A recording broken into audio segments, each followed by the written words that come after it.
Hi guys, Melissa from The Happier Homemaker here, and today I want to talk about cleaning your electronics. Now, there's a lot of places in my home where I make my own cleaners and things like that, and I do not do that with my technology.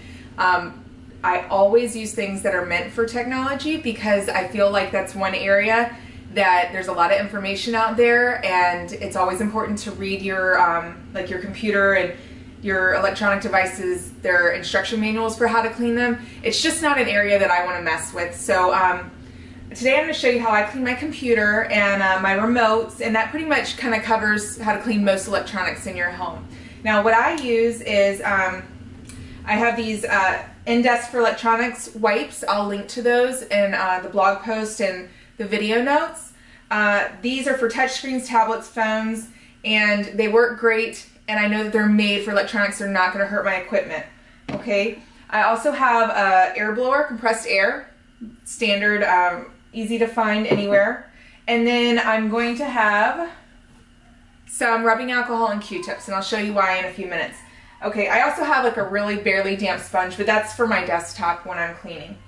So the first thing I'm going to say is definitely read your instruction manuals. You know, don't take what I say for granted. I'm not liable for you messing up your electronics. I read my instruction manuals. This is how they say to clean them, and so this is what I do. Okay? Always clean your computer screen when it's cold. Not like you've had it on for 12 hours and turn it off. Oh, it's off, and clean it. You don't want to clean your screen when it's warm. Plus, when it's off, you're going to be able to see the smudges a lot better. But you definitely don't want to damage your screen, so make sure that it's been off for a while and it's cold to the touch, okay? So first thing I'm going to do is I'm going to kind of shake my mouse and mouse pad off and move those off to the side. And I am going to shoot my keyboard with some compressed air. Now this is my the desktop in our house. I use a laptop normally. This is where my kids do their schoolwork and play, so obviously this is the dirtiest computer in the house. So that's why I'm doing this here. So I'm going to hit up the keyboard with some compressed air to kind of loosen things up, and I'm going to hold it upside down and just kind of lightly tap it to get anything out. And since I have it up, I'm going to use this damp sponge to go ahead and wipe down my work surface. Now this thing is not soaking wet, it's just barely damp, just to clean the work surface area. This is a little cheap $9 tabletop from IKEA, but it's easy to wipe clean, so that's why I use it in my kids' station. Okay. Then I'm going to use these electronics wipes, and I'm going to just wipe my keyboard down. And it's, I mean, you're not going to be able to see it from there, but it's amazing the difference that it makes on a keyboard, especially if you haven't done it in a little while, which this one's a bit overdue for it. Because kids, dirty fingers, keyboards, just germs, gunk. Okay?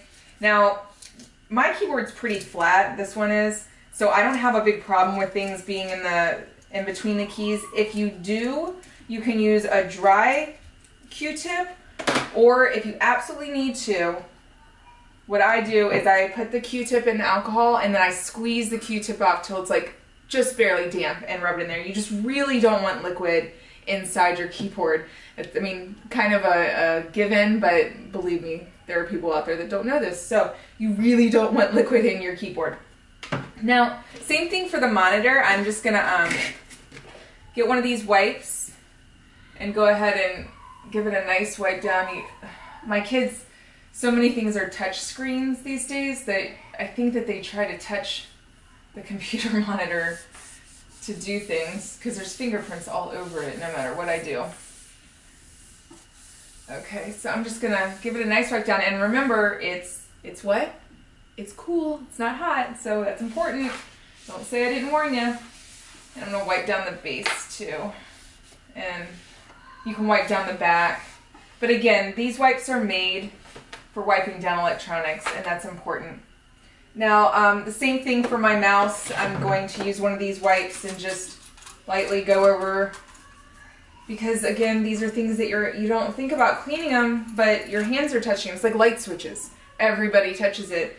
You definitely want it to be clean. It's probably one of the biggest germ spreading places in your house, your light switches and remotes and stuff. Now for my remote, I do wipe it with one of the electronic wipes, but my remote has bigger keys, so I definitely need to use the the Q-tip to get in there. But again, a little bit of rubbing alcohol, squeeze it until it's just barely damp. Oh my goodness, can you hear my children in the background? They are so loud.